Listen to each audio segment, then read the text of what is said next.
Shalom, salam sejahtera, sahabat jalan yang lurus. Selamat berjumpa kembali di channel ini. Saya berharap dan selalu berdoa kiranya kita semua tetap dalam keadaan baik, dalam keadaan sehat, dan pastinya tetap di dalam perlindungan Tuhan.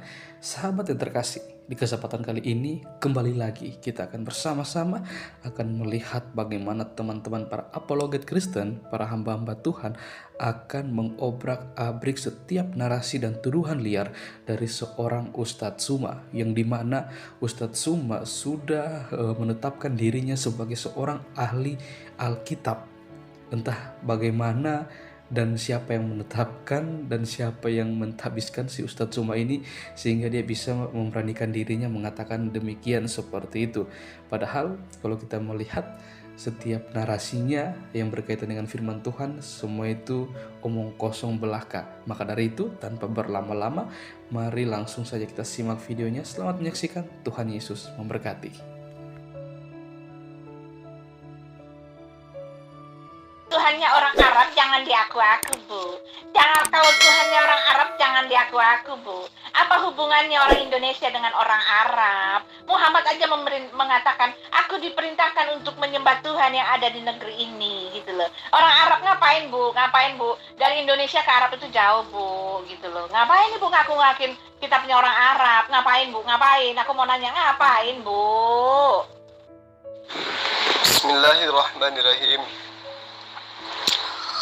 Selamatkan malam dan selamatkan diri Anda, Ibu Uti. Apa kabar malam ini? Saya ingin mengajarkan sedikit tentang sejarah asal-usul ajaran agama Kristen yang kemudian eksis sampai hari ini, di mana agama ini sebenarnya ada jauh sebelum Masehi. Ibu Uti harus tahu bahwa sebelum Romawi dan Yunani merubah arah kebijakan keberagamaan mereka itu sudah menyembah roh-roh, sama seperti apa yang disembah oleh orang Kristen hari ini. Jadi yang disembah oleh orang Kristen hari ini adalah roh-roh. Nah, apakah kemudian nabi-nabi? Jangan terlalu jauh kita mengambil tolak ukur. Cukup kepada Yesus. Apakah Yesus itu menyembah roh? Apakah esensi sembahan yang disembah oleh Yesus itu adalah roh? Tentu tidak. Ya. Ini yang perlu diluruskan kemudian. 2000 tahun yang lalu, di saat keadaan Kekaisaran Romawi berada pada kondisi yang amat sulit, di saat dimana keadaan pemerintah Kekaisaran Romawi sungguh sangat berat dalam menghadapi tekanan keadaan ekonomi, sangat berat menghadapi tekanan perbedaan pendapat di kalangan pimpinan parlemen, berat menghadapi tekanan keadaan perebutan kekuasaan di antara keluarga kekaisaran. Adanya tekanan akan keadaan keagamaan Yunani Romawi pada dewa-dewa yang sudah tidak bisa diterima oleh warga negara Romawi, serta pesatnya pertambahan jumlah penganut Yahudi monoteisme di kalangan itu. Sehingga Romawi, Yunani sebagai negara adik kuasa pada kala itu, ya, membuat manuver bagaimana mereka mengkoyak-koyak kejayaan daripada ketuhanan yang diajarkan oleh Nabi Musa masuk ke dalam konsep ketuhanan pagan, penyembahan terhadap roh-roh. Pertanyaannya yang harus ibu pahami dengan baik adalah, ketika Nabi Musa mengajarkan Bani Israel menyembah satu Tuhan, pada saat itu Roma dan Yunani mengajarkan menyembah esensi berapa pribadi. Coba ibu terangkan. So tahu aja nih Pak Zulkifli nih. Ya, itu butuh jawaban, Bu. Itu bukan sok tahu. Kenapa? Pusat kekristenan itu di Roma. Nah, sebelum Masehi, konsep keberagamaan orang-orang Roma dan Yunani itu memang sudah dianut sesuai dengan konsep Kristen hari ini. Makanya jangan heran ketika kita mencari titik benang merahnya antara pengajaran Kristen dengan pengajaran Yahudi, itu nggak nyambung-nyambung.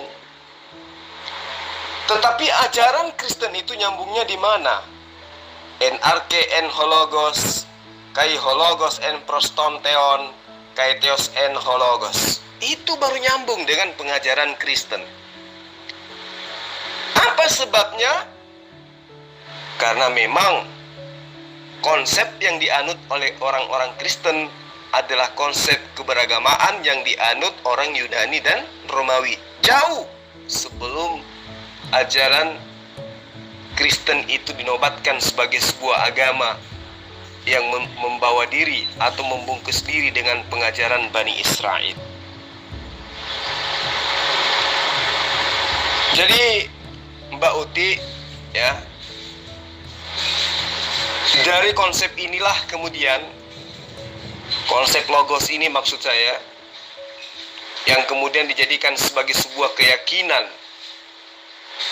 Itu jelas bukanlah sebuah konsep yang menceritakan tentang firman Tuhan atau firman Allah atau firman Elohim atau Hasem.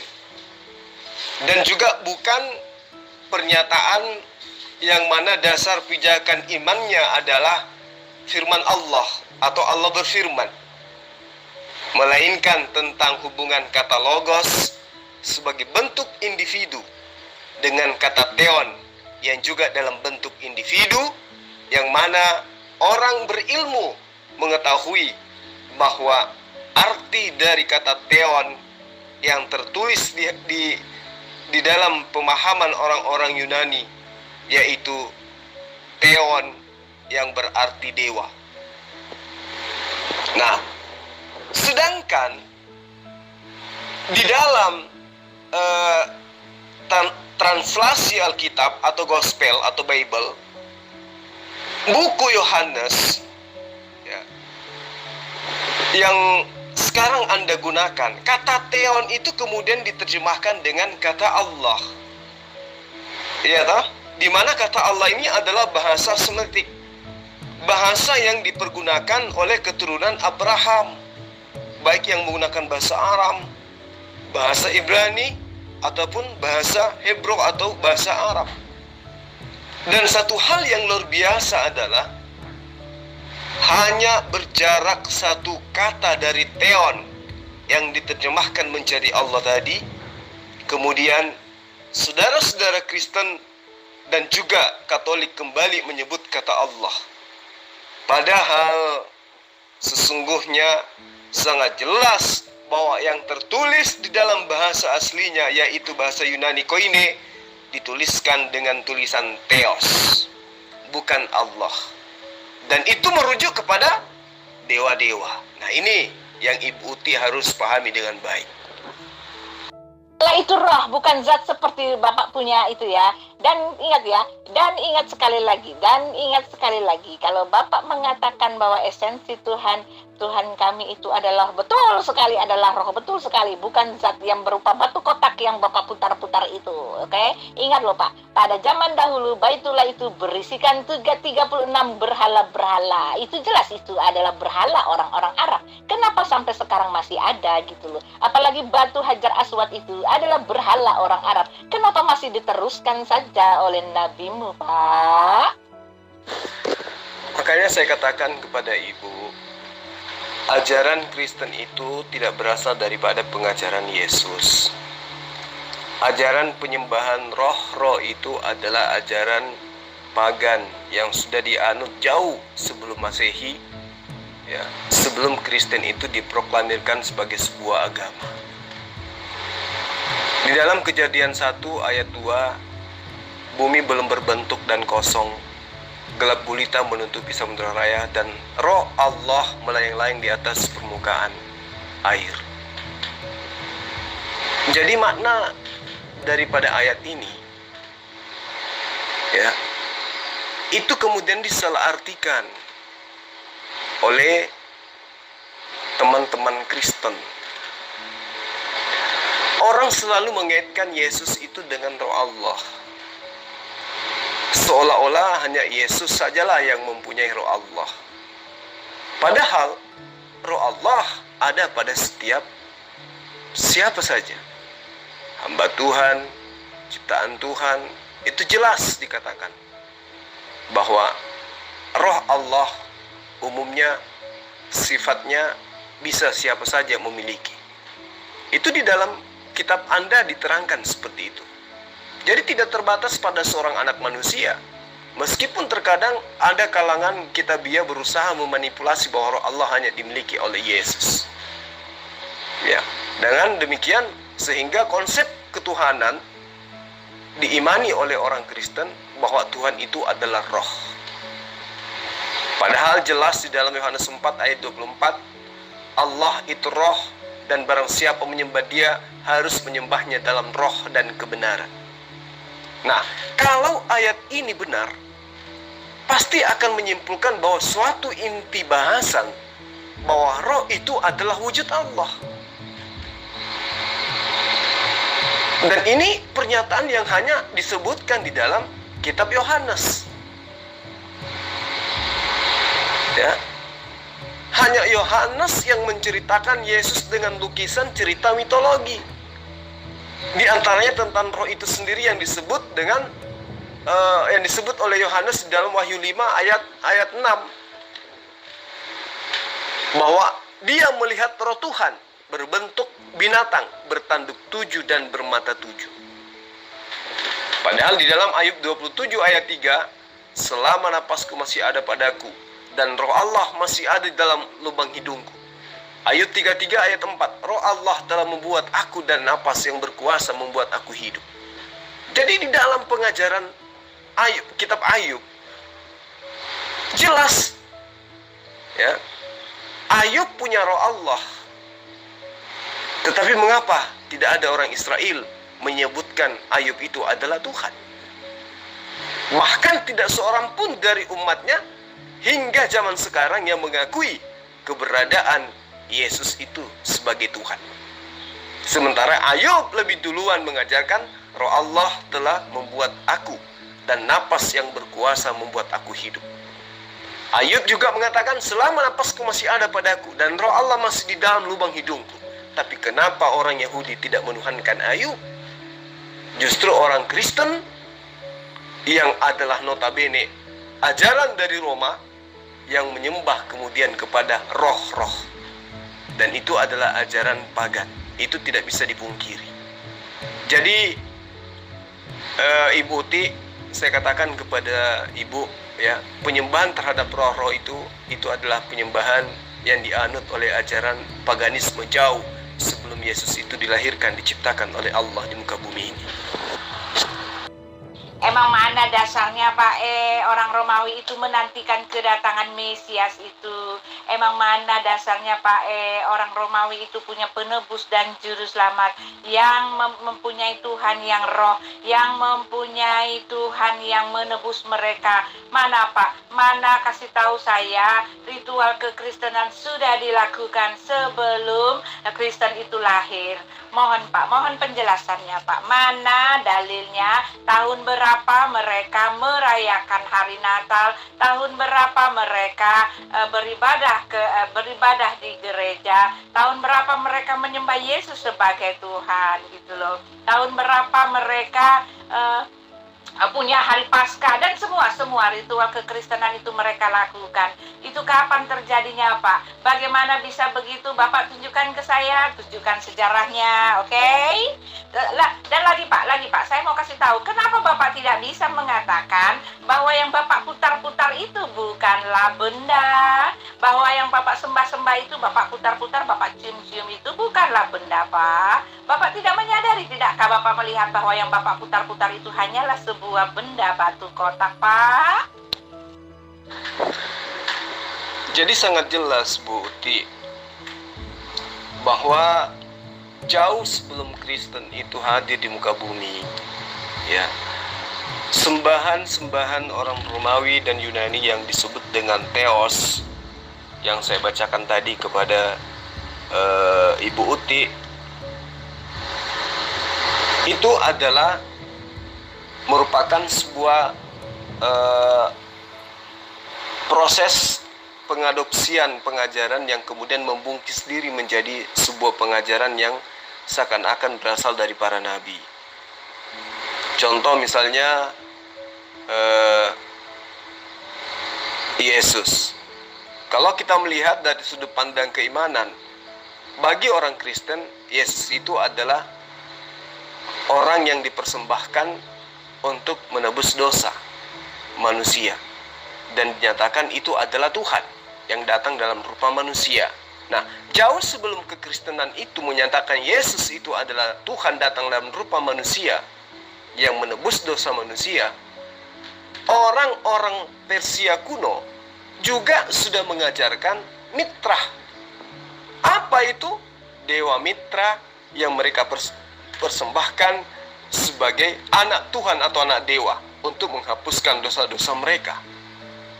Di Mesir kuno juga ada Osiris. Siapa Osiris bagi Mesir kuno? Dia adalah dewa yang menjelma menjadi manusia, kemudian dipersembahkan untuk menebus dosa manusia. Nah, di Yunani juga ada, yaitu Bakus. Dia juga adalah jelmaan dewa dan rupa manusia yang dipersembahkan, dibunuh, disalib untuk kemudian menghapus dosa waris manusia. Begitu juga agama Hindu.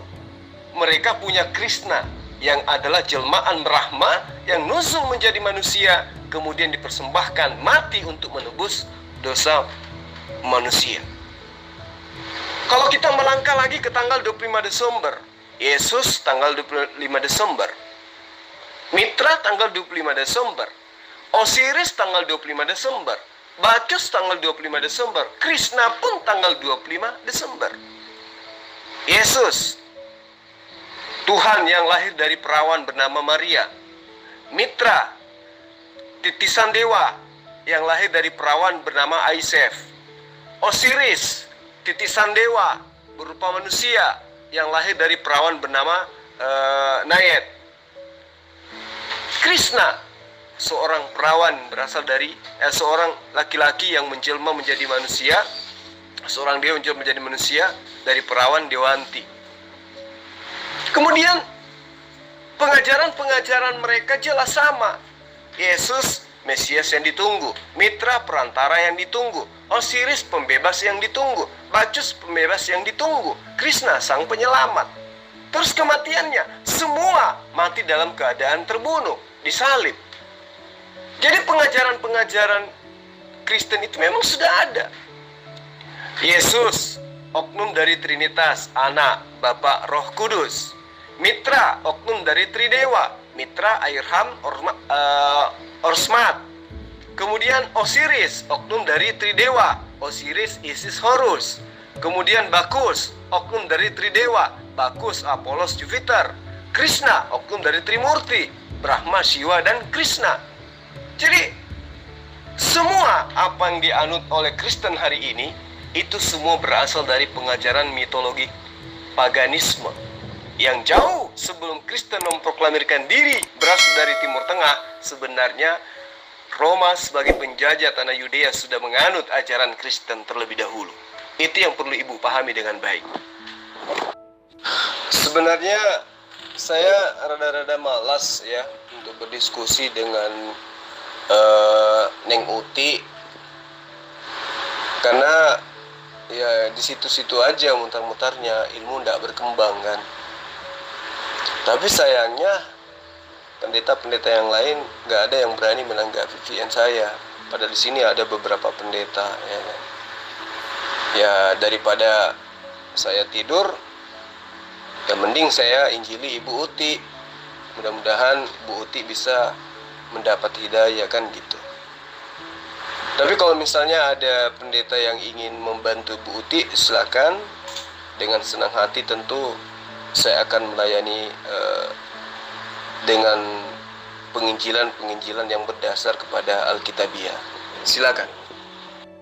Pak Zulkifli, hari ini saya tidak berbicara tentang ajaranku. Bapak harus menceritakan tentang kebenaranmu. Bapak ceritakan saya, apa itu Hajar Aswad, apa perannya, kenapa agama berhala itu, kenapa batu berhala sebelum Muhammad ada itu yang merupakan batu berhala itu, tetap kalian muliakan, tetap kalian junjung di tempat yang tinggi, tetap kalian cium-cium dan menyerap dosa. Oke? Saya hari ini tidak akan bicara tentang agama saya karena sudah terlalu banyak. Kamu bukanlah pendakwa saya, jadi sesekali saya harus saya harus bicarakan tentang agamamu sendiri. Sekarang kamu jawab, siapakah Allah SWT itu? Di manakah dia? Kapan dia pernah ada sebelum Muhammad mengaku dia mendapat wahyu dari Allah SWT itu? Mari kau terangkan, mari kau terangkan. Apakah Allah yang zat itu mampu memberikan roh kehidupan untuk manusia? Saya tidak akan bicara tentang agama saya ya Pak. Saya hanya bicara tentang agama Bapak. Tunjukkan kebenaranmu, baru kamu bisa membongkar kejelekan orang lain. Tetapi kamu harus benar dulu. Sekaranglah waktunya kamu membuka agamamu, menceritakan kebenaranmu, lalu kamu boleh membuka agama saya, oke? Baik, Bu Uti.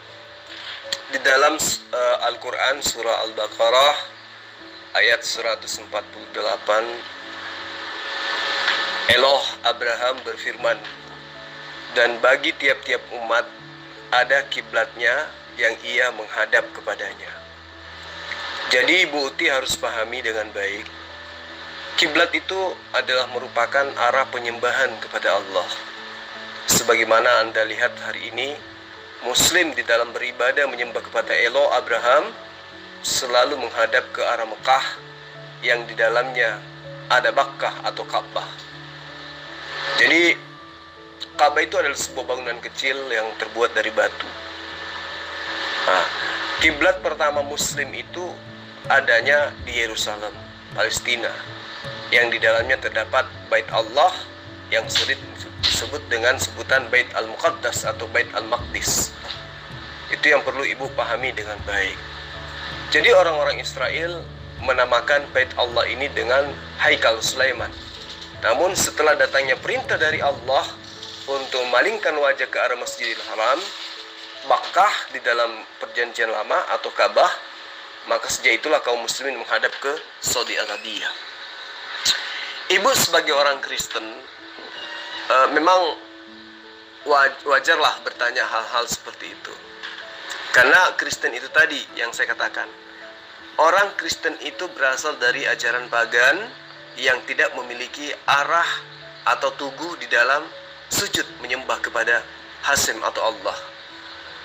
Roma Yunani yang mereka tahu hanya melakukan ritual-ritual penyembahan terhadap roh-roh Theos yang saya sebutkan terlebih dahulu tadi.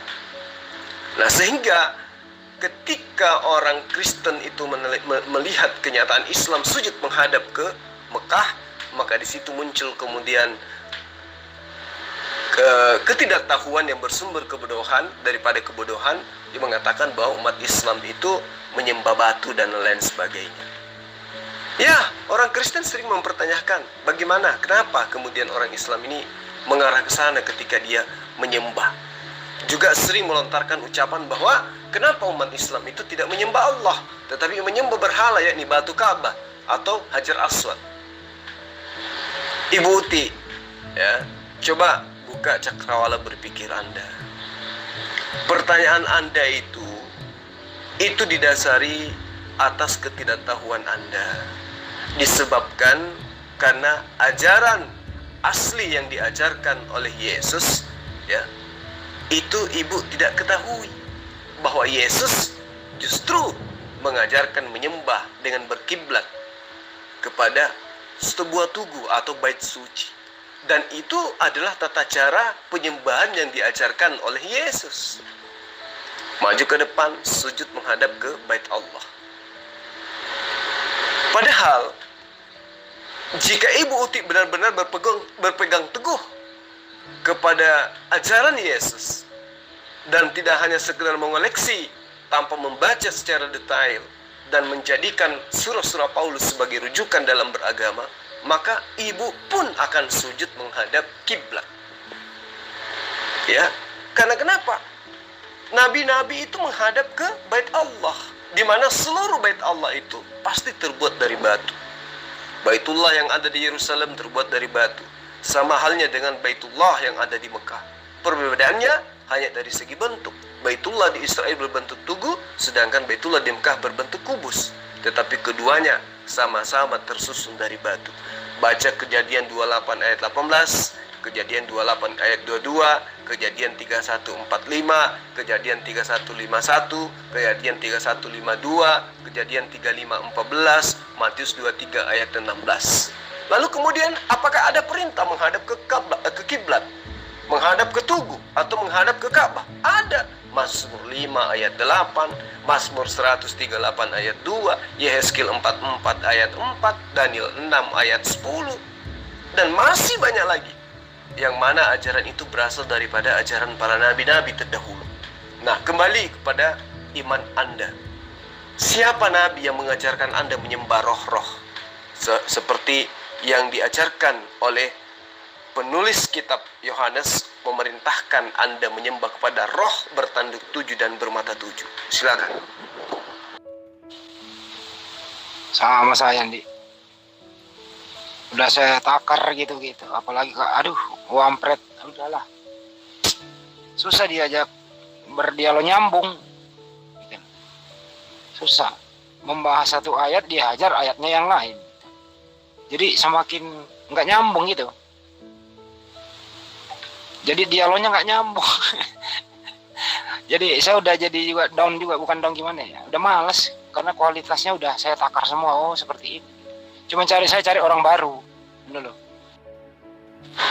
Betul itu, Daeng. Kita ini kan udah setiap hari menginjili mereka, ya kan. Tujuan kita supaya mereka itu mengenal Allah. Tujuan kita itu supaya mereka mengenal Tuhan yang benar.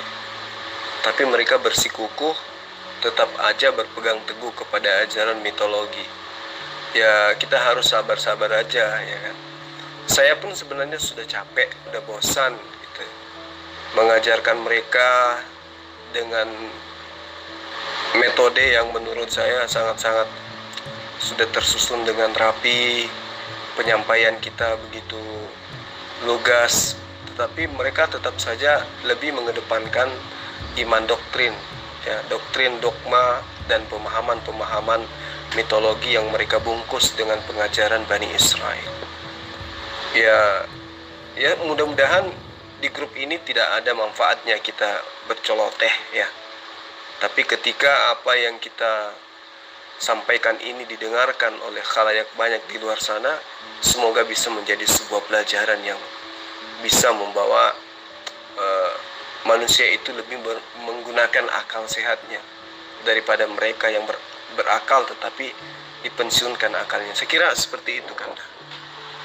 Zulkifli, saya nggak mau dengar. Bapak harus beritakan kebenaranmu dulu, oke? Apa makna mengelilingi batu? Apa makna melempar-lempar batu? Apa makna mencium batu? Apa makna berkiblat? Bapak harus ceritakan dulu. Mana datanya di dalam sejarah yang menunjukkan bahwa Allah Subhanahu wa Ta'ala itu sudah ada sebelum Muhammad mengaku dia mendapat wahyu di Gua Hira. Di mana sejarahnya Allah Subhanahu wa Ta'ala? Ingat ya, kamu tidak bisa mengatakan bahwa Allahmu itu adalah Hashem, adalah Elohim. Oh tidak, Pak. Nama Tuhanmu itu adalah Allah Subhanahu wa Ta'ala. Nama Tuhan kami itu adalah Yahweh atau Hashem, Pak. Tidak bisa kamu sama-samakan. Jadi kamu harus tunjukkan dulu kebenaranmu.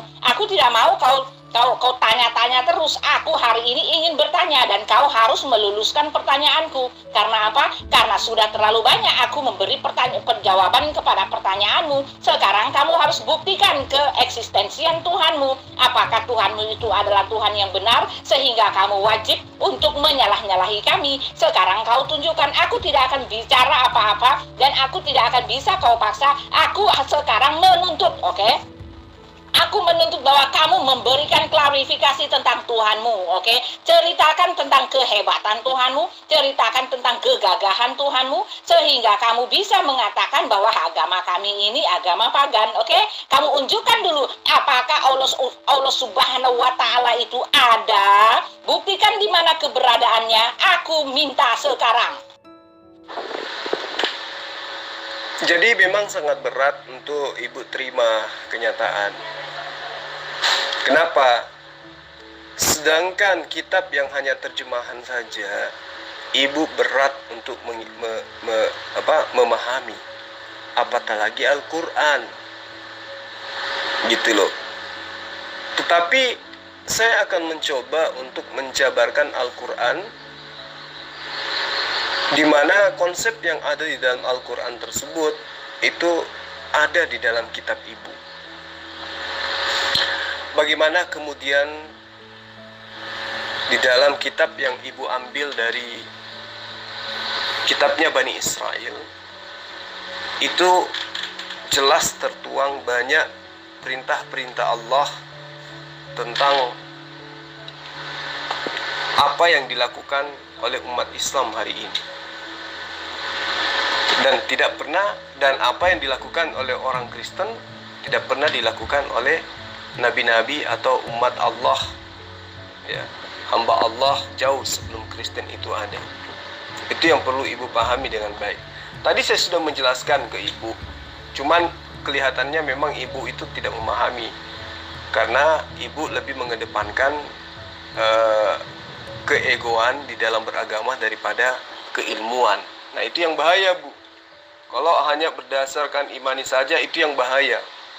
Karena jangankan pohon kayu, ya, hewan pun bisa dituhankan, disembah kalau hanya berdasar kepada keyakinan semata, seperti yang terjadi dengan orang-orang Hindu, iya kan? Mereka percaya sapi itu adalah jelmaan Tuhan dan seterusnya. Nah,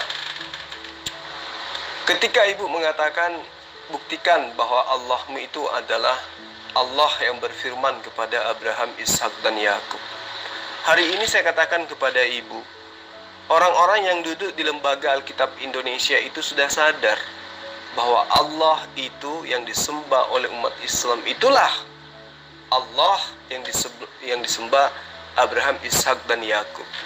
Sehingga lembaga Alkitab Indonesia mengganti yang tadinya Theos, Theon, Zeus berubah menjadi Allah. Kalau ibu menolak itu, fakta kitab Anda menggunakan kata Allah, tidak menggunakan kata Zeus atau Theos. Padahal di dalam pengajaran konsep Kristen awal mula jelas dikatakan en arche, en hologos, kai logos, en prostontheon, kai theos, en hologos. Artinya, kalau ibu benar-benar ingin mendudukkan konsep ajaran ibu yang sesungguhnya, maka kitab ibu yang ditulis oleh Lembaga Alkitab Indonesia tidak menggunakan kata Allah, melainkan menggunakan kata Theos. Karena itu adalah konsep yang sudah ditanamkan sejak Kristen itu hadir di muka bumi. Kai Theos on Hologos. Nah, di dalam Mazmur 5 ayat 8, tetapi aku berkat kasih setiamu yang besar, aku akan masuk ke dalam rumahmu, sujud menyembah ke arah baitmu yang kudus dengan takut akan engkau. Ini yang dilakukan oleh umat Islam. Kristen melakukan apa? Melakukan hal yang dilakukan oleh orang Roma, orang Yunani jauh sebelum Yesus atau Isa itu diutus ke muka bumi untuk mengajarkan kitab suci kepada Bani Israel. Mazmur 138 ayat 2, aku hendak sujud, ya, menghadap ke arah baitmu yang kudus dan memuji namamu oleh karena kasihmu dan oleh karena setiamu, sebab kau buat namamu dan janjimu melebihi segala sesuatu. Ini yang dilakukan oleh umat Islam, sujud menghadap Baitullah atau Bait Allah atau rumah Allah.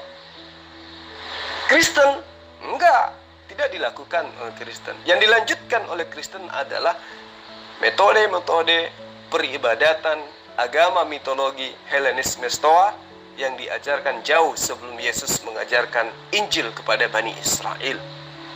Yehezkiel 44 ayat 4, lalu dibawanya aku melalui pintu gerbang utara ke depan bait suci. Aku melihat sungguh rumah Tuhan penuh kemuliaan Tuhan, maka aku sujud menyembah. Jelas Yehezkiel sujud menyembah menghadap Baitullah atau rumah Allah, seperti yang dilakukan oleh umat Islam sekarang, sujud menghadap Ka'bah. Bukan berarti menyembah Ka'bah, tetapi menyembah kepada Allah dengan arah sembahan sujud kepada arah Baitullah. Daniel 6 ayat 10, Demi didengar Daniel bahwa surat perintah itu telah dibuat, pergilah ia ke rumahnya, dalam kamar atasnya, dan tingkap-tingkap yang terbuka ke arah Yerusalem 3 kali sehari. Ia berlutut, berdoa, serta muji Allahnya seperti yang biasa dilakukannya. Ini yang dilakukan oleh umat Islam. Nah, ketika ibu mengatakan, buktikan bahwa Allah SWT itu adalah Allah yang berfirman kepada Abraham, Ishak, dan Yakub. Sangat jelas kok bahwa Al-Quran mengakui keberadaan dirinya sebagai kalamullah yang bersumber dari kalam yang juga diberikan kepada para nabi-nabi. Makanya umat Islam percaya kepada Quran, karena yang berfirman dalam Al-Quran adalah yang berfirman kepada Nabi Musa, yang berfirman kepada Abraham, dan seterusnya. Sementara sumber daripada pengajaran Kristen itu sendiri berasal dari en arche en hologos kai hologos en prostanteon kai theos en hologos. Itu adalah pengajaran mitologi Yunani yang mana theos itu adalah dewa, ya, theon itu adalah dewa. Dan Anda harus pahami dengan baik bahwa apapun yang dilakukan umat Islam hari ini, itu dasarnya sudah ada pada pengajaran nabi-nabi jauh sebelum agama Kristen itu ada di muka bumi dalam bentuk penamaan Kristen atau pengikut Yesus. Ya, semoga ibu bisa membuka hati menerima kebenaran Islam, bahwa ajaran Islam itu adalah ajaran para nabi, sementara ajaran Kristen itu adalah ajaran para pakar mitologi, pakar penyembahan dewa-dewi. Jawaban yang tegas dan jelas itu ada dalam dokumen Yahudi semuanya. Dalam dokumen Bani Israel Selatan Yahudi. Dan itu ada di dalam Targum Rav Sa'adi Al-Gaon. Jadi, apakah Allah adalah Hashem? Ya, jawabannya iya. Kamu mau menghindar bagaimana? Bahkan Shomeri atau Israel Utara pun mengatakan Hashem adalah Allah. Pak, ceritakan tentang Tuhanmu, bukan kiblatmu, Pak, bukan yang lain-lain. Saya mau bertanya, Bapak jawab saja pertanyaan saya. Di mana ada bukti bahwa Allah Subhanahu wa Ta'ala itu sudah ada sebelum Dia mengejawantahkan firman-Nya melalui juru bicaranya kepada Muhammad yang sedang semedi di Gua Hira, gitu loh, Pak. Karena itu kan terjadi 700 tahun setelah Yesus naik ke sorga, 700 tahun setelah Masehi, 700 tahun setelah segalanya sesuatunya itu ada. Sudah ribuan tahun setelah segala sesuatu itu ada. Kenapa Tuhanmu baru nongol pada tahun sebegitu, Pak? Sedangkan semua orang sudah mati, sedangkan semua orang segala sesuatunya sudah ada, Pak. Bagaimana ada Tuhan yang baru mau nongol di pertengahan abad begitu, Pak? Sekarang Bapak tunjukkan kalau memang Allah SWT itu ada, tunjukkan keberadaannya di mana Dia, apa Dia sebelum Dia mengejawantahkan firman-Nya atau mengejawantahkan firman-Nya melalui juru bicaranya kepada Muhammad, oke? Lalu tunjukkan di mana keberadaannya selama Muhammad itu mensiarkan agama sampai Muhammad meninggal dunia, di mana Allah SWT pernah menyatakan dirinya kepada yang lain sebagai tanda bahwa Dia itu memang ada, gitu loh, Pak. Ini yang saya tuntut. Bapak nggak bisa menyelewengkan. Sekarang saya mohon, Pak, tunjukkan kepada saya. Setelah Bapak tunjukkan, barulah saya akan melayani semua pertanyaan-pertanyaan, penyelewengan yang Bapak lakukan tentang Tuhan kami, oke? Sangat sederhana, Bu. Jadi Allah Subhanahu wa Ta'ala itu berasal dari penamaan, maksudnya penamaan Allah itu berasal dari bahasa Semitik. Ini udah pernah saya jelaskan ke beberapa pendeta. Nah, bahasa Semitik itu, bahasa keturunan Abraham itu ada 3. Aram, Ibrani, Arab. Gitu loh. Di Israel nama Elohim adalah nama Tuhan sebelum YHWH diperkenalkan kepada Musa. Ibu bisa baca di dalam Keluaran 6 ayat 1 sampai ayat 2. Ini sudah pernah saya jelaskan dan berulang saya jelaskan. Nah, tentang penamaan Allah yang Anda kemudian pertanyakan seperti kalimat-kalimat yang barusan Ibu katakan, itu adalah kalimat-kalimat yang terlontar dari mulut orang yang menganut ajaran pagan, karena menganggap Tuhan itu adalah makhluk. menganggap Tuhan itu adalah sosok yang bisa ditampar, diseret, diludahin, bahkan dibunuh. Konsep ketuhanan tauhid yang diajarkan oleh para nabi tidak seperti itu. Jadi pemahaman Anda terhadap Tuhan kami, baik Tuhannya Bani Israel yang mereka sebut dengan Eloh, ya, atau Allah di dalam bahasa Semitik Arab, itu adalah esensi yang sama. Itu yang perlu ibu pahami dengan baik. Kata Allah adalah kata untuk menyebut Tuhan Semitik dalam bahasa Arab. Dan nama ini sudah disebut jauh sebelum agama Islam hadir di abad ke-7 atau abad ke-6. Itu yang ibu harus pahami. Agama Semitik itu ada 3, Yahudi, Nasara, dan Islam. Nasara bukan Kristen ya, harus ibu tahu itu. Nasara bukan Kristen. Jadi 3 agama, 3 rumpun keyakinan ini berasal dari rumpun keturunan Sem, Arfaksad, yaitu putra Sem yang menurunkan bangsa Ibrani, ya, dimana ini bila dikaitkan dengan Eber cucu Arfaksad yang saya bilang tadi. Dan Aram putra Sem menurunkan bangsa Aram dan Arab. Nah, dalam hal bahasa, Aram lebih dahulu mengembangkan bahasanya, dan nenek moyang bangsa Ibrani mengembangkan bahasa Ibrani dengan berkulturisasi dengan bahasa Kanani atau Amorid dan menggambarkan abjad Kanani kuno. Nah, inilah yang kemudian berkembang dalam bentuk bahasa Aram. Nah, Abraham berasal dari Mesopotamia dan berbahasa Aram. Setelah Abraham hijrah ke Palestina atau ke tanah Kanaan, Ishak anaknya mengawini iparnya Ribka. Nah, lalu kemudian di dalam Kejadian 31 ayat 20 dan ayat 47, Yakub putra Ishak dan Ribka mengawini Lea dan Rahel anak Laban yang berbahasa Aram juga. Jadi orang Israel, yaitu keturunan Yakub, mengikuti bahasa Aram, bahasa nenek moyang mereka. Alkitab kemudian di dalam Kejadian 25 ayat 5 menyebut orang Israel adalah keturunan Aram. Ini yang perlu ibu pahami dengan baik. Sementara bangsa Arab adalah masyarakat Semitik, ya, masyarakat Semit keturunan Joktan, anak Eber, dan juga Adnan, yang menurunkan keturunan Ismail atau putra Abraham, yang jelas bahwa silsilah mereka inilah yang kami ketahui, sehingga bangsa Arab itu merupakan keturunan Semitik Ibranik atau Abrahamaik. Jadi bahasa Arab berasal dari bahasa kuno Aram, dan aksaranya merupakan perkembangan dari aksara Nabate Aram. Sehingga kata Allah yang berfirman kepada Muhammad SAW, itulah El atau Elohim atau Eloah di dalam bahasa Ibrani. Itu yang perlu ibu pahami.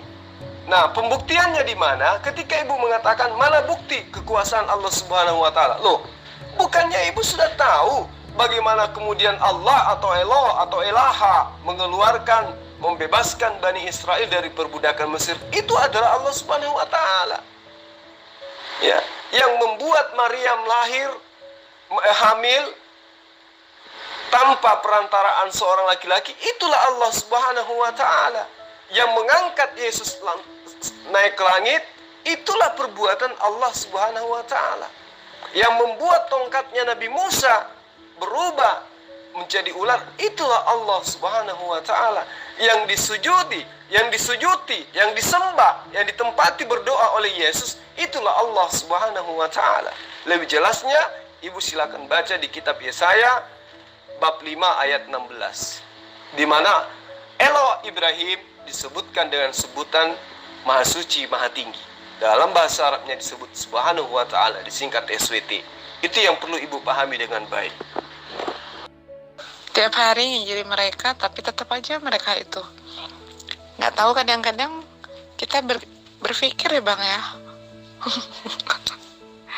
volume atau gramasi otak mereka itu segimana ya. Ya, itu tidak salah apa yang disebutkan oleh Allah dalam surah Al-Baqarah tentang mereka, summum bukmun umyum fahum la yarji'un. Jadi kondisi inilah yang membuat kita harus mau tidak mau ya kita diminta untuk menertawakan mereka, dalam arti kata kasihan terhadap mereka. Karena kenapa? Allah sudah mengunci mati hati mereka.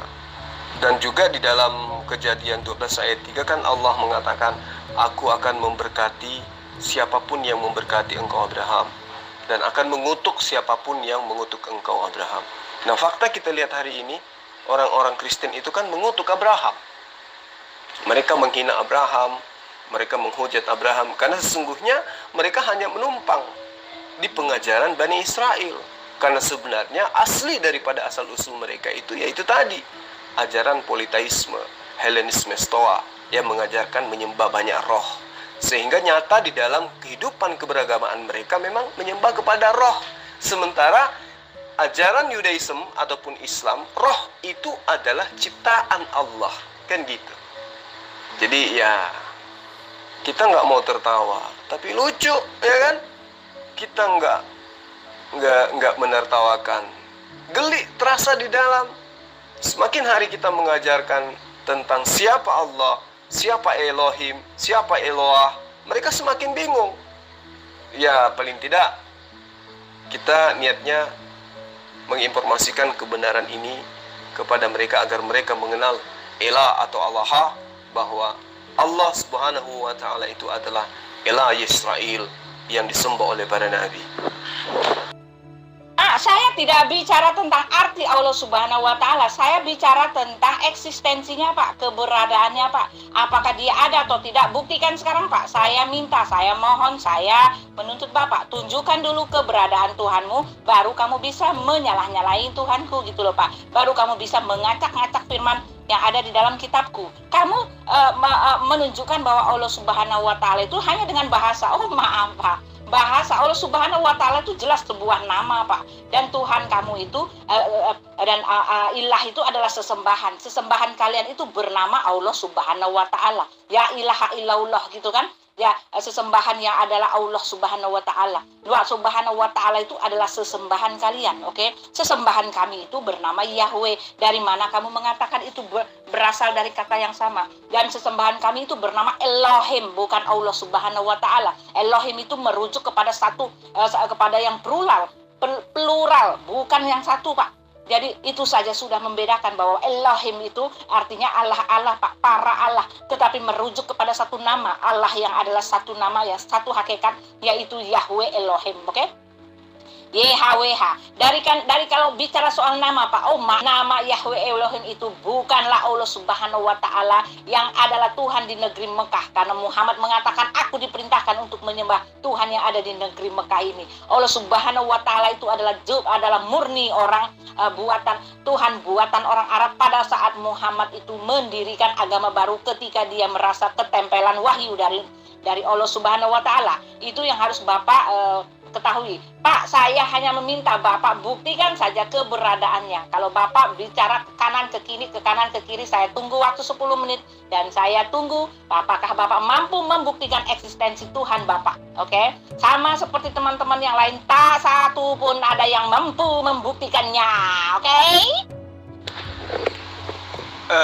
Jadi Ibu harus mengetahui definisi Tuhan dulu. Kalau Ibu kurang memahami definisi Tuhan, maka Ibu tidak akan pernah menemukan esensi keberadaan Allah atau Elaha atau Elah Yisrael.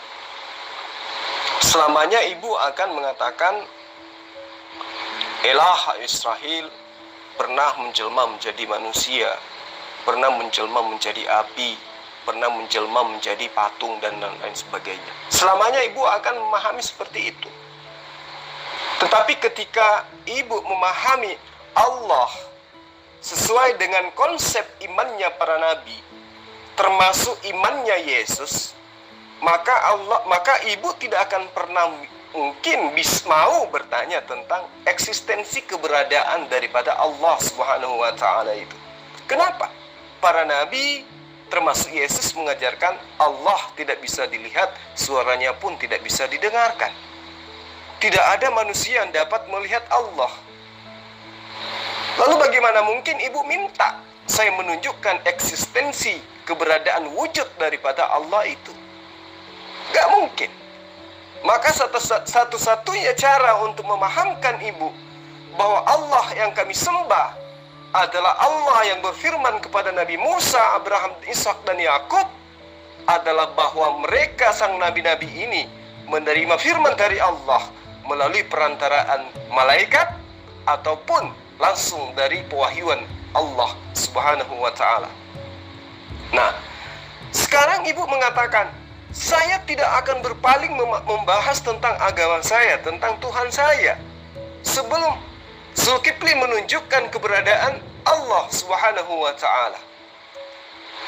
Kalau hal ini juga saya kembalikan kepada Anda, maka Anda pun akan kelimpungan. Kenapa?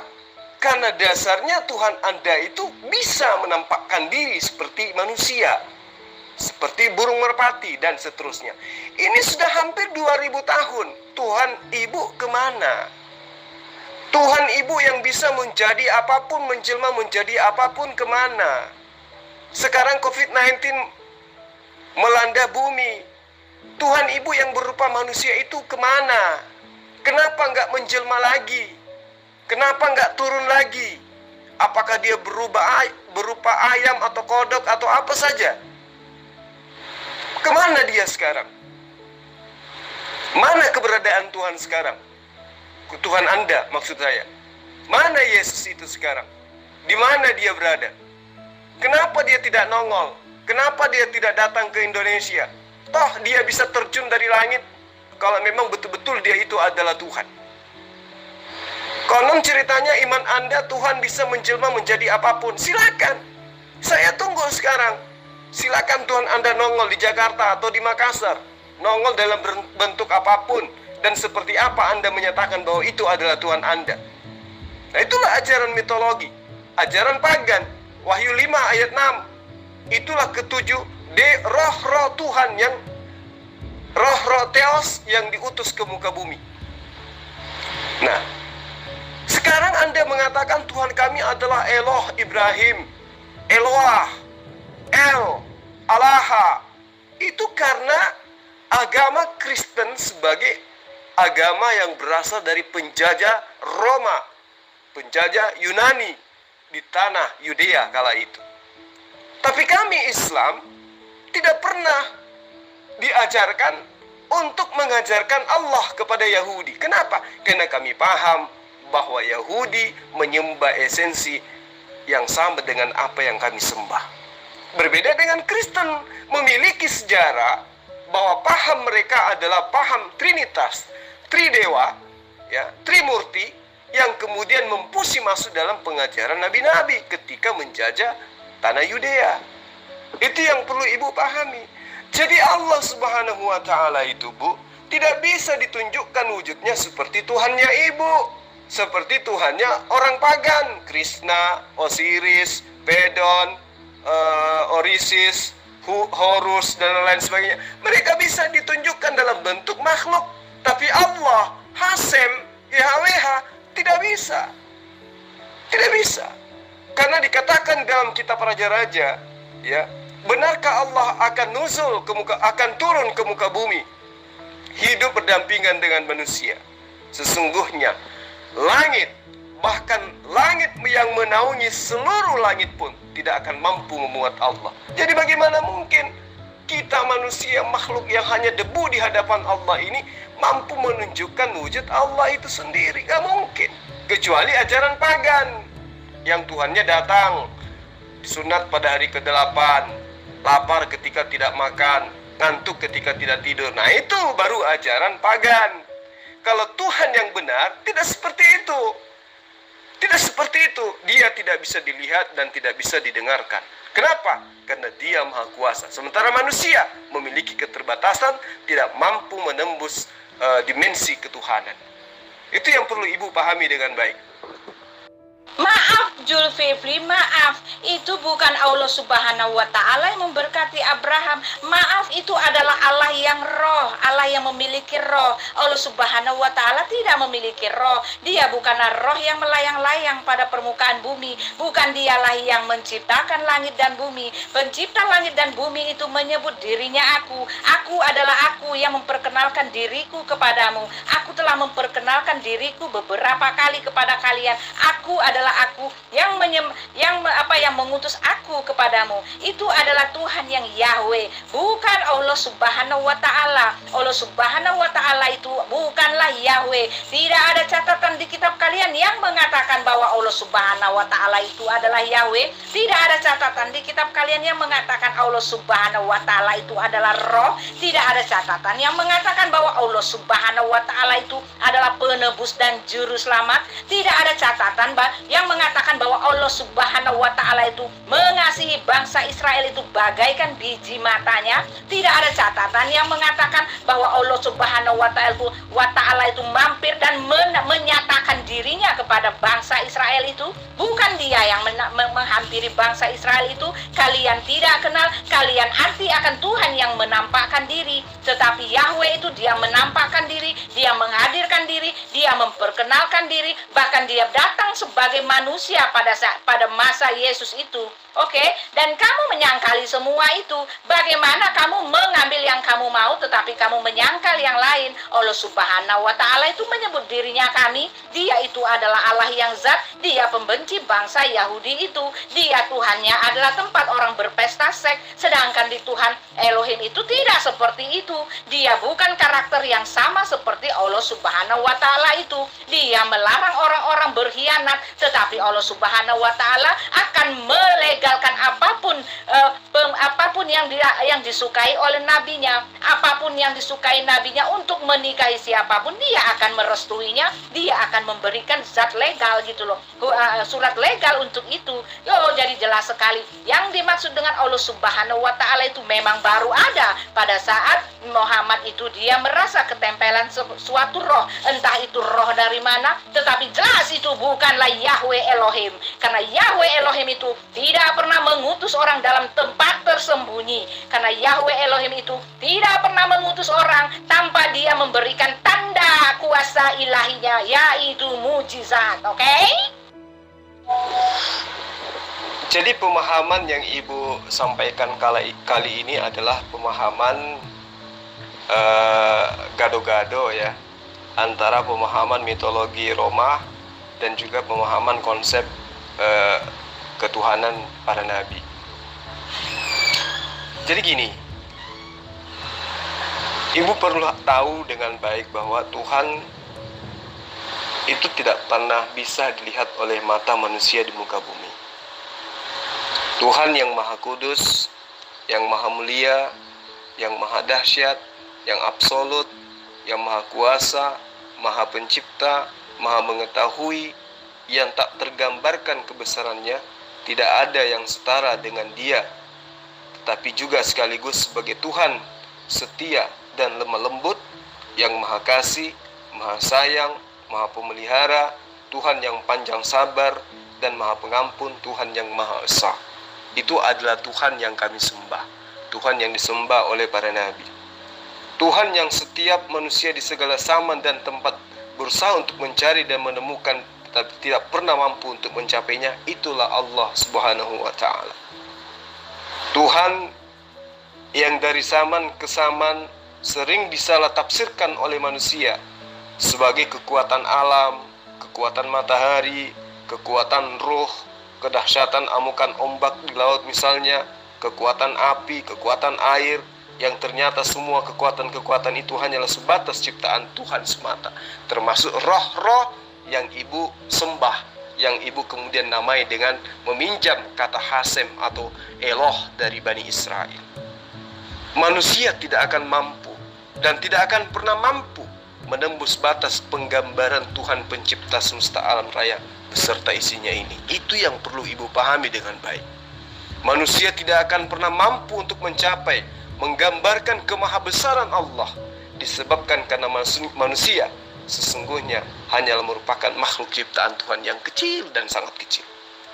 Hanya Tuhan sajalah yang pada kesejatiannya menganugerahkan keterbukaan hati dan hikmat pemahaman kepada manusia ciptaannya untuk dapat mengenal dirinya, memandang keagungan Tuhan melalui ciptaan-ciptaan Tuhan, memuji dan memuliakan Tuhan atas apa yang manusia telah nikmati sebagai pertolongan dan perawatan Tuhan bagi manusia di saat manusia menjalani hidup di atas muka bumi ini, bukan malah menggambarkan Tuhan seperti makhluk ditampar, diseret, diludahin, dan seterusnya.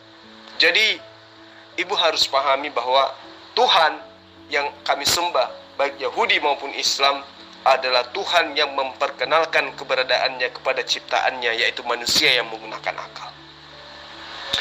Di saat manusia secara sadar jasmani maupun rohani telah menerima anugerah Tuhan, yaitu kesadaran tentang keagungan Tuhan melalui ciptaannya, melalui alam semesta ini, bahwa alam ini tidak akan pernah ada tanpa ada yang menciptakan, maka manusia akan menyaksikan bahwa hubungan antara Tuhan yang mencipta dan manusia yang diciptakan tidak pernah putus dan selalu terjalin di dalam kasih sayang dan perawatan pemeliharaan Tuhan.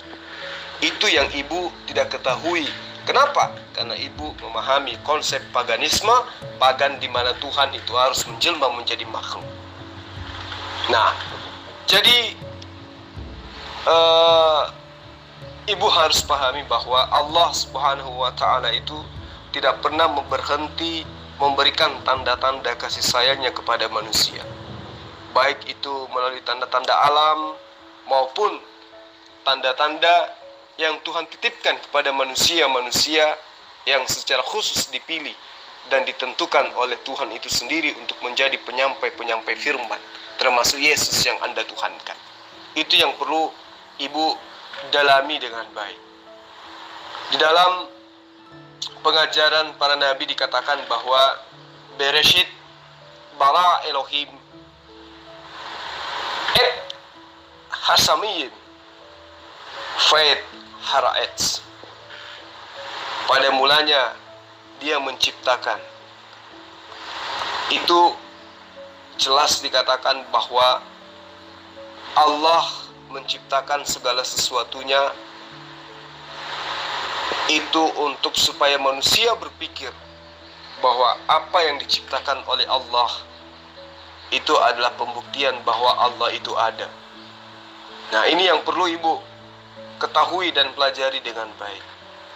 Jadi Tuhan itu ada dan hanya satu, yaitu yang memperkenalkan diri kepada Abraham, bukan yang kemudian dibawa oleh penjajah Roma yang membungkus diri menjadi Eloh Abraham, yaitu Zeus atau Theos di dalam pemahaman orang-orang Kristen sebelum memproklamirkan dirinya di Antioquia sebagai sebuah konsep pengajaran bahwa Tuhan itu ada tiga. Ibu harus banyak belajar. Engkau diberi melihat untuk mengetahui bahwa Tuhan Allah tidak ada yang lain kecuali Dia. La ilaha illallah. Ulangan pasal 4 ayat 35. Apa? Saya saya tidak peduli Bapak harus tahu definisi Tuhan. Bapak tidak memberikan, Bapak tidak meluluskan, Bapak tidak mengabulkan permintaan saya. Kalau soal definisi Tuhan bisa direkayasa, Bapak bisa mengatakan, Bapak bisa mengklaim bahwa Allah SWT itu adalah Yahweh Elohim. Tetapi maaf, Yahweh Elohim tidak pernah menulis tidak pernah menulis tentang Muhammad, tidak pernah menulis tentang Jibril, tidak pernah menulis tentang Allah Subhanahu wa Ta'ala. Tidak ada, Pak. Dalam kitab Perjanjian Lama itu Yahweh tidak mengenal agama kalian, Pak. Maaf Pak. Kalau Bapak memaksa saya untuk bicara tentang arti mengerti kata proper name itu, oh Pak, itu bisa Bapak main-mainkan. Tetapi yang saya bicarakan oknum itunya di mana Pak? Di mana oknumnya itu Pak? Tunjukkan dia beradanya di mana ketika sebelum Muhammad mengaku bahwa dia itu menerima wahyu Pak. Tolong Pak, tunjukkan di mana keberadaan Allah Subhanahu wa Ta'ala itu sebelum dia itu mewahyukan atau mengejawantahkan firman-Nya kepada Muhammad. Itu yang harus Bapak ketahui. Kalau tidak ada yang ngaku saja Pak, saya nggak akan dengarkan Bapak punya VN sebelum Bapak mengatakan kepada saya, memberi langsung ada yang melihat, ada saksi, ada bukti yang melihat bahwa Allah Subhanahu wa Ta'ala itu ada, dan ada bukti sejarah yang menyatakan bahwa dia sudah ada sebelum dunia ada. Oke? Loh, kan tadi saya sudah jabarkan kepada Ibu. Sebelum Allah berfirman kepada Rasulullah Muhammad SAW, terlebih dahulu Allah menyatakan diri kepada Abraham, menyatakan diri kepada Ishak, kepada Ismail, kepada Yakub, kepada Musa, kepada Nuh, kepada Sulaiman, Daud, Yesus atau Isa alaihissalam. Setelah Allah menyatakan diri kepada mereka, terakhir Allah menyatakan diri kepada Rasulullah Muhammad SAW. Pembuktian sederhananya seperti apa bisa kita lihat? Ya, tengok aja sekarang. Ketika Allah berkarya, berfirman, memberikan wahyu kepada Rasulullah Muhammad SAW, Allah tidak pernah lagi menyatakan diri kepada Bani Israel atau nabi-nabi setelah dia menyatakan diri kepada Rasulullah Muhammad SAW. Maka pertanyaannya, saya pun bisa balik kepada Ibu. Allah datang kepada Musa, oke. Allah datang kepada Daud, oke. Kepada Abraham, oke. Kepada Salomo, yes. Kepada Yesus, oke. Tapi ketika Allah datang kepada Rasulullah Muhammad SAW, apakah Allah masih datang kepada Bani Israel? Apakah Allah masih menyatakan diri kepada Bani Israel? Enggak kan? Apakah Allah masih memberikan nabi kepada Bani Israel ketika Rasulullah Muhammad SAW telah menerima wahyu? Enggak kan? 1400 tahun silam, sejak Allah menyatakan diri kepada Rasulullah Muhammad SAW melalui perantaraan malaikat Jibril, Allah tidak pernah lagi menyatakan diri kepada Bani Israel. Ini yang perlu Ibu pahami dengan baik. Ya. Jadi gimana ya cara ngajarin Ibu supaya Ibu itu bisa paham? Tidak ada Allah, tidak ada Tuhan selain daripada Allah. La ilaha illallah. Allah adalah satu-satunya ilah. Ya. Allah yang Islam sembah adalah satu-satunya Tuhan. Di dalam kitab 1 Korintus pasal 8 ayat 4 dikatakan, wa an la ilaha illallah al-ahad falana ilahu wahdu wa huwa albu ilaziminhu kullu sya'in wa ilahu narjiu wa huwa rabb wahidu. Di dalam kitab yang Anda diajarkan pun ketika di Arabkan mengajarkan Tuhan itu adalah Allah, bukan Theos.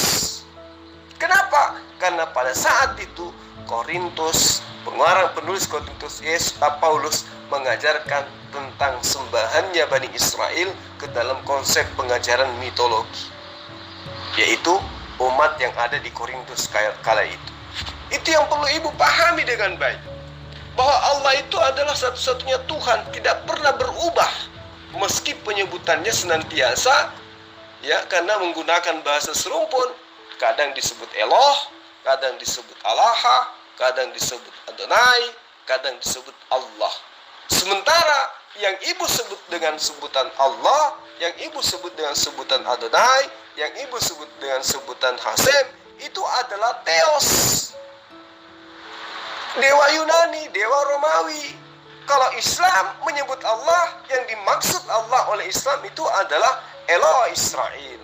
Kalau ibu menyebut Allah atau menyebut Hasem, yang ibu maksud itu adalah Theos, Tuhannya orang Yunani.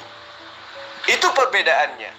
Makanya sampai hari ini orang Yahudi tidak pernah mengakui kekristenan itu adalah agama yang sah sebagai ajaran penerus daripada ajaran nabi-nabi. Itu yang perlu dipahami dengan baik. Ya, Bu ya. Jadi ketika ketika Nabi mengajarkan, Musa mengajarkan kepada Bani Israel, Shema Israel, Adonai Eloheinu, Adonai Ahad, itu juga lah yang diajarkan oleh Muhammad SAW. Qul huwallahu ahad, Allahus samad, lam yalid wa lam yulad wa lam yakul lahu kufuwan ahad.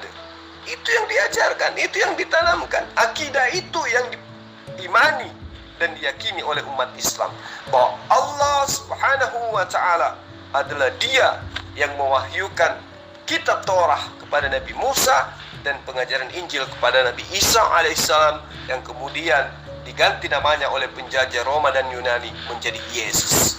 Pahami dengan baik. Ibu perlu belajar lagi.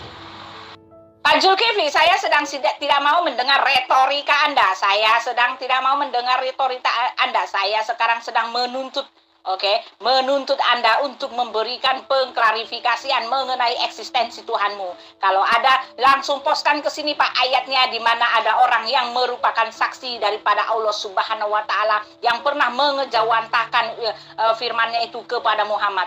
Jangan bilang saksinya domba-domba atau rumput yang bergoyang ya. Jangan bilang begitu ya. Nah, Ibu masih juga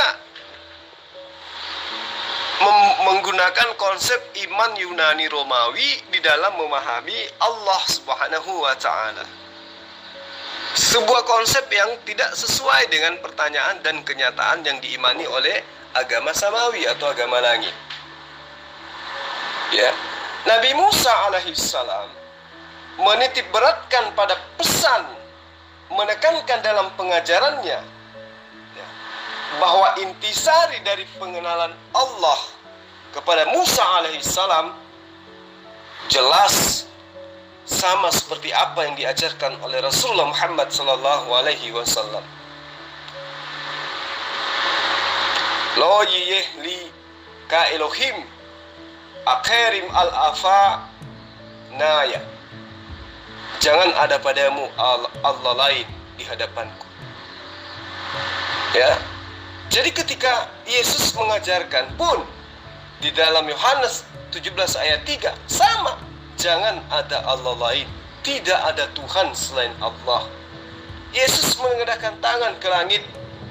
Inilah hidup yang kekal itu, yaitu bahwa mereka mengenal Engkau satu-satunya Allah yang benar, la ilaha illallah, Allahu, dan mengenal Yesus Kristus yang telah Engkau utus. Ya, jadi itu adalah kalimat yang sudah diajarkan oleh Allah Subhanahu wa ta'ala kepada para nabi, termasuk kepada Yesus. Diajarkan bahwa Yesus itu hanyalah utusan Allah. Di dalam pengajaran Rasulullah Muhammad sallallahu alaihi wasallam dikatakan, laqad kafara alladziina qalu innallaha huwal masihu ibnu Maryam wa qala masihu ya Bani Israel, dan seterusnya. Sesungguhnya telah kafirlah orang yang berkata, sesungguhnya Allah adalah Al-Masih putra Maryam.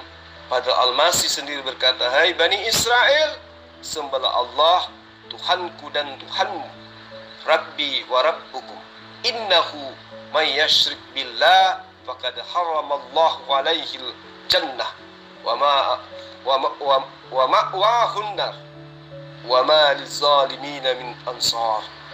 Ya. Yesus mengajarkan, Rasulullah Muhammad SAW mengajarkan apa yang difirmankan oleh Allah kepada kaumnya, kepada seluruh manusia dalam surah Al-Maidah ayat 72 yang saya bacakan kepada Anda. Begitupun Yesus mengajarkan kepada Bani Israel, la ilaha illallah. Jadi Tuhan yang disembah oleh umat Islam adalah Tuhan yang disembah oleh Yesus, yaitu Allah. Nah, kemudian muncul agama Kristen yang berasal dari agama penjajah kala itu. Jadi ketika Bani Israel sudah menyembah Allah dalam penyebutan Eloh, ya, Kristen yang datang dibawa oleh penjajah Romawi Yunani itu mengajarkan penyembahan terhadap dewa-dewi, Theos. Nah, supaya mereka dianggap ajaran agamanya ini benar seperti perkembangan agama monoteisme kala itu, maka Theos berubah menjadi Eloh. Padahal konsep Logos dan Theos itu beda dengan konsep La ilaha illallah. Berbeda dengan Trinitas, 3 di dalam 1 atau 1 di dalam 3. Kalau Tuhan kami, Bani Israel maupun Bani Ismail, La ilaha illallah, tidak ada Tuhan selain Allah, dan dialah Eloh Ibrahim yang berkarya menyampaikan firman-Nya kepada Nabi Musa, kepada Nabi Isa, dan juga kepada Muhammad sallallahu alaihi wasallam. Belajar lagi, Bu. Jadi di dalam pengajaran Islam yang adalah ajaran para nabi, dikatakan di dalam Yesaya 45 ayat 21, ya. Allah Subhanahu wa taala berfirman kepada nabinya dengan penuh peringatan bahwa tidak ada Tuhan selain daripada Allah. Dikatakan, beritahukanlah dan kemukakanlah alasanmu.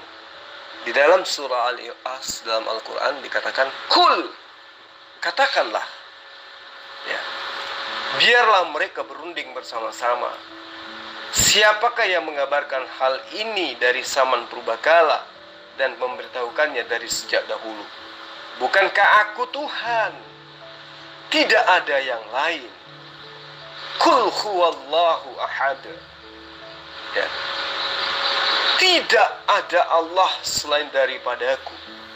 Allah yang adil dan juru selamat, tidak ada yang lain kecuali aku. Allah kemudian mengajarkan hal ini kepada Rasulullah Muhammad SAW. Qul, katakanlah wahai Muhammad, huwallahu ahad. Dialah Allah, Tuhan yang ahad, Tuhan yang esa. Allahus samad. Ya. Allah adalah Tuhan yang tergantung kepadanya segala sesuatu.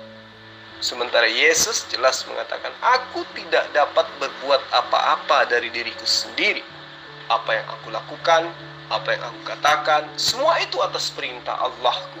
Berarti Allah yang disembah oleh Yesus adalah Allah yang dikatakan di dalam Al-Quran, Allahus samad, Allah tempat bergantungnya segala sesuatu termasuk Yesus. Lam yalid, ya, dia tiada beranak. Walam yulad, dan tiada pula diperanakkan. Walam yakul lahu kufuwan ahad, dan tidak seorang pun yang setara dengan dia. Sama seperti apa yang Yesus ajarkan kepada Bani Israel.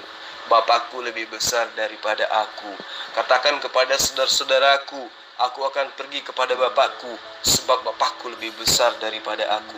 Aku tidak setara dengan Bapakku. Makanya dikatakan, walam yakul lahu kufuwan ahad. Tidak ada seorang pun, termasuk Yesus, yang setara dengan Bapa. Belajar lagi, Bu, ya, bahwa Allah yang kami sembah adalah Allah yang disembah oleh Bani Israel, bukan Theos yang kemudian kalian bungkus dengan nama Yahweh, yang seakan-akan yang kalian sembah itu adalah Tuhan kami, yaitu Eloh Abraham. Padahal sesungguhnya yang kalian sembah itu adalah Dewa Zeus yang diajarkan oleh Romawi dan Yunani kala itu dengan membungkus pengajarannya dengan ajaran para nabi. Saya kira seperti itu ya, Bu Uti. Perbanyak lagi belajar. Ketahui bersama dengan teman-teman Kristen yang lain bahwa Allah Subhanahu wa ta'ala adalah esensi yang menciptakan seluruh makhluk di muka bumi ini, baik di langit maupun di bumi, dan dialah esensi yang disembah oleh para nabi termasuk Yesus. Yesus berkata kepada Bani Israel, bukan kepada orang Kristen, dengarlah wahai Bani Israel, Allah Tuhan kita, Allah itu esa. Qul huwallahu ahad. Ya, itu dia saudaraku. Kita bersama-sama telah melihat serta menyaksikan bagaimana keberlangsungan suatu diskusi yang sangat heboh dan juga pasti rusuh. Ya, rusuh karena ada Suma di dalamnya yang selalu saja membuat onar ketika berdiskusi seperti itu. Yang dimana ketika setiap narasinya, argumentasinya, bahkan pernyataannya itu bisa dibantah dan dipatahkan oleh teman-teman para apologet Kristen dengan data-data yang valid, hal itu membuat dia menjadi eh, seorang yang pemarah ya. Seperti itu. Kenapa saya bilang pemarah ya? Karena memang Ustadz Suma ini kalau setiap hal yang dia bawakan itu bisa dibantah atau dipatahkan, pasti dia akan menimbulkan suatu reaksi yang seharusnya itu tidak ada di suatu ranah diskusi seperti itu. Apalagi yang lucunya dia marah dan dia juga heboh sendiri hanya karena ketika dia membahas tentang firman Tuhan, tentang isi Alkitab, dan itu bisa disanggah dan dibantah, bahkan dipatahkan oleh teman-teman para apologet Kristen, malah Ustadz Suma yang emosi. Dia emosi seakan-akan dia yang paling benar dan dia yang paling baik dalam memahami firman Tuhan itu sendiri. Padahal pada dasarnya ketika kita mendengar setiap narasi, semua narasi Ustadz Suma yang berkaitan dengan firman Tuhan, Alkitab itu sendiri, pasti itu semua jauh dari kebenaran yang sesungguhnya. Dimana Suma hanya berusaha untuk memutarbalikkan suatu kebenaran yang ada di dalam firman Tuhan atau di dalam Alkitab itu sendiri. Ini yang sangat lucu. Dan ketika para teman-teman para apologet Kristen membahas tentang ajarannya, tentang kitabnya, pasti dia akan menimbulkan suatu reaksi yang lebih heboh lagi seperti itu. Ya, heboh lagi dalam artian bahwa dia tidak senang seperti itu ketika imannya dibahas. Padahal kalau kita melihat semua videonya hampir rata-rata membahas tentang kekristenan seperti itu. Malah ketika mau membahas tentang ajarannya, dia pasti akan framing untuk kembali lagi menjatuhkan atau membahas tentang Alkitab seperti itu. Ya, ini yang sangat lucu ya. Lucu apalagi kalau saudara pernah melihat atau mendengar satu video di mana Ustadz Suma ini dia mengatakan bahwa dirinya lah merupakan seorang ahli Alkitab yang paling benar dan pandai dalam mentafsirkan ayat Alkitab seperti itu. Padahal pada dasarnya kalau kita melihat setiap narasi yang dia bawakan, setiap argumentasi yang dia bawakan yang berkaitan dengan Alkitab, pasti semua itu akan jauh dari kebenaran yang sebenarnya seperti itu. Ya, puji Tuhan ya, sangat bersyukur kalau saya melihat bagaimana teman-teman para apologet Kristen ini mereka bisa mempertanggungjawabkan iman mereka kepada Ustadz Suma. Mereka bisa membantah, mematahkan setiap narasi liar dengan menggunakan data-data yang valid, dengan menggunakan firman Tuhan yang benar seperti itu, dimana ketika mereka mentafsirkan ayat Alkitab, semuanya itu sungguh sangat berkaitan dan itu sudah sangat menjawab setiap tuduhan liar dari seorang Ustadz Suma. Ya, saudaraku yang terkasih, kita sebagai orang percaya, kita diajarkan untuk bisa dan seharusnya dan harus bisa, dan ini harus bisa kita lakukan tanpa terkecuali untuk mengasihi mereka seperti itu. Kita berdoa supaya firman Tuhan yang mereka putarbalikan, firman Tuhan yang selalu saja mereka bahas, firman Tuhan selalu saja mereka tafsirkan secara liar, kiranya firman yang hidup itu yang mengubahkan kehidupan mereka seperti itu. Sama seperti Rasul Paulus, kalau saudara mengikuti atau belajar tentang bagaimana perjalanan hidup seorang Rasul Paulus, sangat luar biasa. Saya sangat merasa terberkati dan saya selalu merasa bahwa ini merupakan satu contoh teladan yang seharusnya saya ikuti, karena saya merupakan seorang Kristen dari lahir, tapi dalam perjalanan hidup saya tidak mencerminkan diri saya sebagai seorang Kristen seperti itu. Tapi kalau saya melihat Rasul Paulus ketika dia mengalami perjumpaan pribadi dengan Tuhan Yesus, perjumpaan itu yang memulihkan keadaannya, perjumpaan itu yang membuat dia semakin lebih bersemangat untuk memberitakan kabar baik, kabar sukacita kepada setiap orang yang belum pernah mendengar tentang kebenaran firman Tuhan itu sendiri. Saudaraku yang terkasih, kiranya melalui diskusi ini kita semua bisa dicerdaskan, kita semua juga boleh mendapatkan hikmah di dalamnya, dan kita juga boleh terus bisa mempertahankan iman kita, dan bahkan kita juga boleh menjadi pelaku-pelaku firman, karena Matius 28 sudah sangat jelas di mana kita diperintahkan, kita sebagai seorang percaya, kita juga harus bisa memberitakan kabar baik itu sampai ke ujung-ujung dunia, sehingga dengan berjalannya waktu banyak orang yang boleh mengalami pemulihan dan menerima keselamatan ketika mereka mengambil keputusan untuk percaya kepada Yesus sebagai satu-satunya Tuhan dan Juru Selamat dalam kehidupan mereka. Sekian video dari saya di hari ini, sampai berjumpa di video-video saya selanjutnya. Kiranya Tuhan Yesus memberkati kita semua.